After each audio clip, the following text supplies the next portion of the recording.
Le agradecemos a Germana Figueroa Casas por este ratito después de tanto trabajo, más de 40 horas estuvieron analizando el presupuesto en distintas jornadas. Primero, diputada, preguntarle cómo ha visto el tratamiento, el trabajo de este proyecto de presupuesto con el despliegue que se ha hecho de tantas horas de trabajo.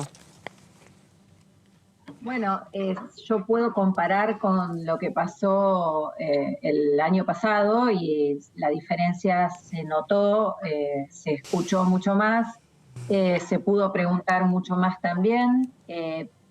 Ahora, a este último momento, se agregaron algunas modificaciones que no estamos teniendo acceso para poder verlas bien y poder analizarlo. Eso te diría como una contra para como veníamos. Pero se vivió distinto, ¿no? En ese sentido se vivió mejor el tema y con un presupuesto un poco más lógico, a pesar de, bueno, algunas observaciones que teníamos con respecto a la inflación, por ejemplo, pero que estábamos tratando de subsanarlas y eso fue aceptado poniendo una especie de cláusula para evitar que, si está subcalculada la inflación, se tenga una discrecionalidad total para realizar gastos. ¿Y eso deja conforme, digamos, a su bloque como para acompañar el proyecto? ¿Están analizando todas estas modificaciones de último momento a ver si se pone en consideración? Porque ustedes, desde Juntos por el Cambio, todavía no firmaron el dictamen. Es que no tomaron algunas de las cosas que planteamos, por ejemplo, está el tema de las retenciones, y por ejemplo está todo esto nuevo que, bueno, estamos intentando analizarlo para poder dar una opinión. Eso te complica, porque si uno tiene el dictamen con tiempo, lo viene estudiando, puede decidir, pero como se siguen, incluso plantearon que a lo mejor podía haber algunas modificaciones. Claro, entonces es difícil firmar algo si uno no tiene claro qué es lo que está firmando. Así que no lo acompañamos, no lo firmamos. Eso no significa que uno no pueda votar el presupuesto o votar algunos artículos, eso es lo que tenemos que tomarnos el tiempo para analizar, pero tenemos que tener también todo lo que nos falta para poder verlo. El lunes tiene una reunión de bloque, ¿no es cierto? Del interbloque de Juntos por el Cambio, o solo del PRO. Nosotros tenemos reunión del PRO, no sé también del interbloque, seguramente las vamos a tener, pero la idea no es tampoco esperar hasta el lunes, estamos intercambiando, hablando con miembros de la comisión, ¿no? Con otras, recién estaba hablando incluso de otros partidos que integran el interbloque, tratando de compartirnos información, porque nos falta, como les digo, quiero analizar el tema de las obras sociales, el tema de los impuestos internos, y bueno, al no tener el artículo escrito, se nos complica. ¿Qué tal? Buenas noches, diputada. Jessica Calcaño la saluda. De las modificaciones que justamente leyó el diputado Heller al final de la comisión, hay algunas en particular que las vieron desde el PRO más críticamente, que podrían ser propuestas de modificaciones que ustedes no acompañarían. Bueno, no puedo hablar de todo el PRO porque, como les digo, no lo pudimos hablar. Como son nuevas, yo puedo dar mi opinión personal. Por ejemplo, bueno, yo no estoy de acuerdo con el aumento de impuestos internos, no estoy de acuerdo con el tema de que la gente que tiene una prepaga o una obra social y quiere mejorar y aportar más, tenga que pagar encima un 15%, cuando ya paga un 15 o un 20% sobre lo que le retienen. Me parece que eso no está bien, que las obras sociales que las prepagas y las obras sociales alivian al Estado, permiten que la salud pública la tomen los que más necesitan, y no me parece que encima hay que estar castigándolos, cobrándole más caro por tomar esa decisión de querer tener una mejor salud. Diputada, ¿cómo le va? Buenas noches. Claudio Mardones la saluda. Diputada, dentro de las diferencias que han surgido, bueno, está el reparo en torno a las retenciones. Ya la coalición cívica anticipó, Elisa Carrió, la fundadora de la coalición cívica, es diputada nacional, ya anticipó que la coalición cívica se va a abstener y no va a acompañar el presupuesto, especialmente por el tema de las facultades delegadas que le permiten al Poder Ejecutivo establecer distintos ratios de retenciones. Quería preguntarle, porque luego de este pronunciamiento algunos consideraron de que, bueno, de que hay un planteo de Juntos por el Cambio que está más orientado en clave electoral para el año que viene, teniendo en cuenta de que están tratando de no perder la conversación con el sector agrario, más teniendo en cuenta que incluso la mesa de enlace este año arrancó buscando la eliminación total de las retenciones por vía judicial, fracasó, especialmente por este argumento, porque consideraban de que como no se había renovado el presupuesto, como no había presupuesto, las facultades delegadas habían caído. Bueno, ese planteo finalmente fracasó en la justicia. Quería pedirle su apreciación al respecto de estas posiciones divergentes que hay en Juntos por el Cambio, pero que apuntan en todos los casos a las retenciones. Bueno, en realidad, viste que hay distintos, está en primera instancia, ha habido algunos casos, parece que no, que sí han sido positivos, así que no sé cómo va a terminar. Esto hasta que no llega a la Corte uno no sabe cómo termina. De cualquier manera, yo creo que nosotros lo que planteábamos era poder, ¿qué pasa? Como está planteado ahora, esto sería por un año y con posibilidad de subir, porque por ejemplo el trigo y el maíz están por debajo están en el 12%, podrían llegar al 15%. Por debajo de los niveles establecidos, digamos, ¿no? Ya en las normativas de las retenciones. Nosotros ya habíamos, no era yo, perdón, sí. No, por la aclaración solo. Hay como un delay, entonces, No perdón. Ya se había votado en contra de este aumento, ¿no? Yo no integraba el Congreso, pero se había votado en contra de estos puntos, de esto extra, ¿no? que se agregó. Y que en realidad nosotros pensábamos que quizás sería más, digamos, sería mejor para el campo poder volver a los niveles que el máximo, por ejemplo, para el poroto de soja hubiera sido el 30%, y dejar al Poder Ejecutivo la posibilidad de bajarlas por 5 años, o sea, por un tiempo como prudencial, como 2 gobiernos, como para que pudieran tener esa posibilidad de bajar las retenciones. Pero bueno, no lo tomaron a esto, y nosotros lo que vemos es que probablemente tengamos los votos para, por más que uno vote a favor o en contra del presupuesto, ese artículo en particular votarlo en contra. No sé qué pasará de acá al martes, pero bueno, nosotros queríamos proponer una propuesta a lo mejor que pudiera ser superadora y beneficiosa. A ver, lo del campo, ustedes hablan de razones políticas, pero yo soy de Santa Fe, son razones económicas. En Santa Fe el campo hace crecer un montón la provincia y todo lo que hay alrededor. Entonces, realmente yo creo que en un país que necesita dólares, que necesita crecimiento, que necesita mejorar, soltar y permitir, que es una forma de estimular que haya exportaciones, que aumente la superficie sembrada y todo, me parece que es una señal positiva, más allá de lo electoral propiamente dicho. Creo que para la economía es bueno. Ahora, diputada, ¿cómo se imagina un escenario, pensando en la sesión del martes que viene, en la que la coalición cívica insiste en su rechazo, centrándose principalmente en el embrollo que hablábamos recién respecto a las retenciones, y un sector del PRO y también del radicalismo, a pesar de esto, manteniendo igual sus críticas de lo que va a ser el debate, votando a favor? Digo, ¿cómo se posiciona en la coalición de fuerzas? A ver, esto es como todo lo que tratamos en el interbloque, ¿no? Somos partidos distintos, tenemos que hablar, tenemos que acordar y respetar que alguno pueda pensar diferente. No sé cómo va a terminar, a lo mejor nosotros terminamos decidiendo no acompañar, abstenernos o votar en contra, no está claro, no lo hemos terminado de hablar porque es como que esto es cambiante, ¿no? Antes teníamos un dictamen, ahora tenemos nuevos agregados a ese dictamen, así que está un poco abierto el tema, con la idea, a ver, yo de nuevo hablo de lo personal, a mí en lo personal me gusta la idea de votar un presupuesto. Lo que pasa es que yo lo planteé en la comisión. El problema que tenemos, que viene de años y de todos los gobiernos, y hay libros escritos sobre esto, es que el presupuesto se termina transformando en una ley de ómnibus que cambia todo, que agrega de todo, que mete de todo ahí adentro, que no es lo correcto por técnica presupuestaria, que la ley de administración financiera, que en el artículo 20 se plantea, que y que es lo que termina generando esto, ¿no? De modificamos cuántas leyes con una sola ley de presupuesto.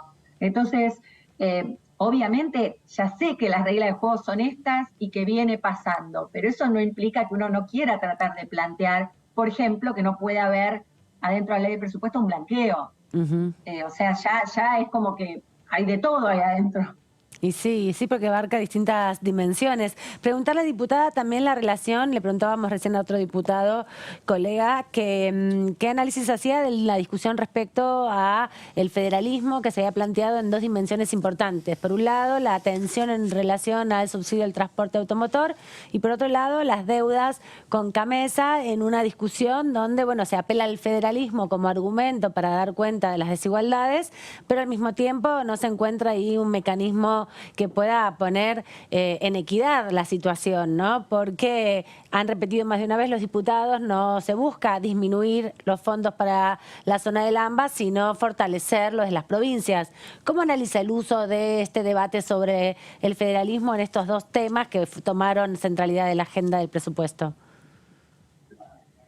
Y bueno, digamos, yo, imagínate, siendo de Rosario, siendo de Santa Fe, donde el boleto sale casi 4 veces más, 3 veces y algo más de lo que sale en Ciudad de Buenos Aires, obviamente que estamos afectados y que nos preocupa el tema y que la idea de que haya un paro de 3 días la semana que viene, lo que afecta a la gente, al que se tiene que ir a atender un sanatorio, al que pierde el presentismo, al que pierde, bueno, todas las cosas que pasan cuando hay un paro de transporte, que es, digamos, de lo que más afecta. Sí, claro, a la producción. Estamos muy preocupados. Incluso vinieron intendentes ayer, sí, en la Comisión de Transporte, así que también los recibimos. Y bueno, es buena noticia que haya más dinero para el transporte. Yo había planteado justamente que en el fondo, hablo para el año que viene, ¿no? Sí. En el fondo que de infraestructura de transporte, yo encontraba 20.000 millones de pesos. Ay, se cortó la comunicación. No, justo nos iba a explicar el detalle del debate de la ley de presupuesto respecto a el sistema de subsidios al transporte automotor, que es parte de la discusión, donde se pone muy en juego el federalismo y toda esta discusión respecto. Ahí volvió, diputada. Justo se había congelado cuando nos estaba contando su propuesta, así que no la pudimos escuchar. No sabía. No lo vi, no me di cuenta. Pareció que era inestable la comunicación. No, bueno, por eso estaba diciendo que tengo, perdón, no sé si se ve, pero está mi perra que me vino a saludar porque no me vio, yo llegué recién. No se la ve a la gatita. No se la ve, bueno, porque estaba moviendo. Lo que decía es que justamente hay un fondo fiduciario, que lo malo es eso también, que queda como por fuera del presupuesto. En el presupuesto solo se ve lo que aporta directamente el Tesoro. Ajá. Y en el fondo fiduciario hay ingresos, por ejemplo, lo que viene del impuesto al combustible. No pasa por el presupuesto, va directo a ese fondo.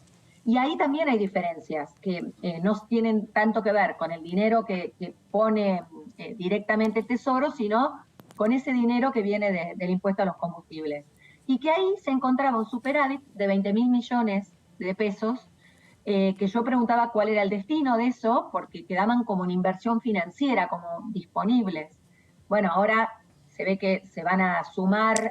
O sea que los recursos salen de ahí, de ese fondo fiduciario de el impuesto que se cobra sobre los combustibles. Infraestructura de transporte se llama.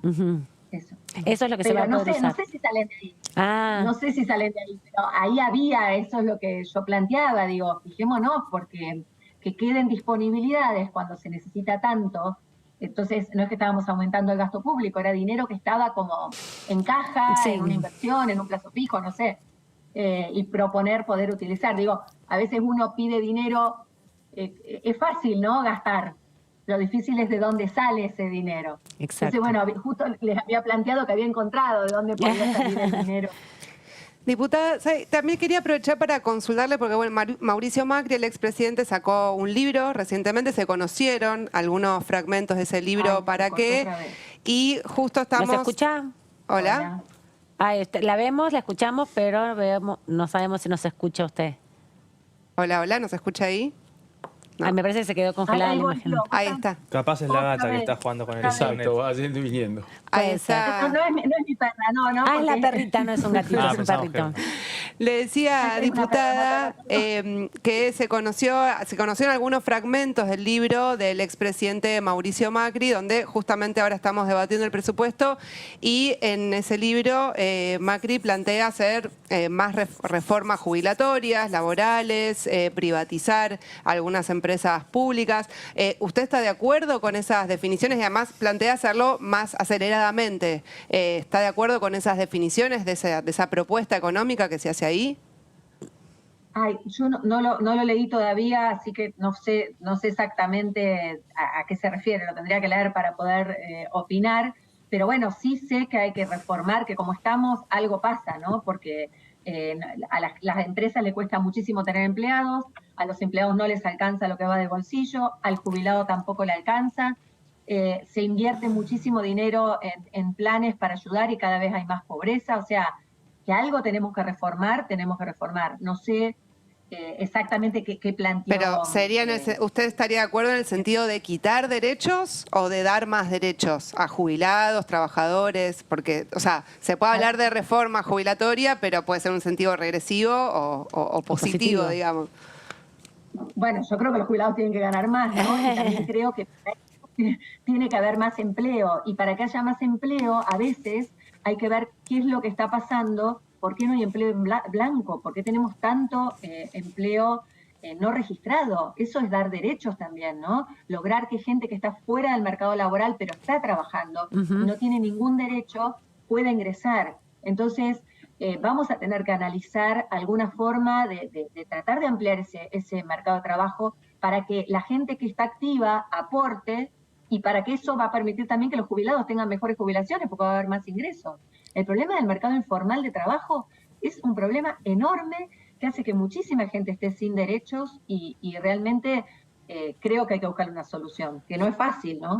Germana, quería preguntarle por último, por mi parte, respecto a la ley de humedales, uno de los temas que quedó pendientes, pero bueno, afecta directamente a la provincia de Santa Fe con los incendios que hemos visto en los últimos meses. Quería saber si desde su sector, o por lo menos desde su bancada, piensa impulsarla o exigir que avance el tratamiento en la comisión. Mirá, yo justamente me estuve preguntando a ver cómo venía, porque dice que iban a venir los gobernadores para plantear. Nosotros no estábamos de acuerdo, siempre lo dije, con el proyecto que teóricamente, que es el de grosso, digamos, que todos decían que era el que estaba, que era el que tenía el consenso. Sí hay proyectos presentados por Jimena García, por Maximiliano Ferraro, otro de Jorge Vara, que ellos en ese tiempo, porque ya venía, se supone que íbamos a presentar un dictamen de minoría y habían estado trabajando para conciliarlo y encontrar algo que fuera más equilibrado, que tuviera que ver con producción sustentable, digamos, con algo que a nosotros nos parecía que el otro proyecto podía dejar sin producción, por el tema de la definición de humedales y por muchas cosas, a muchos lugares de toda la Argentina.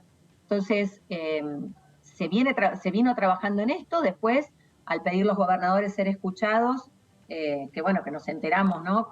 Cuando se hizo este pedido, me parece muy bien. ¿Por qué? Nosotros habíamos pedido incluso en la Comisión de Agricultura que se escuche a otra gente, ¿no? Por ejemplo, Claro, los isleños que vinieron a hablar, o sea, nos pareció que siempre en leyes que afectan a mucha Sí. gente, está bueno poder escuchar. ¿Y por qué, y qué parte de la definición de humedales perjudicaba la producción?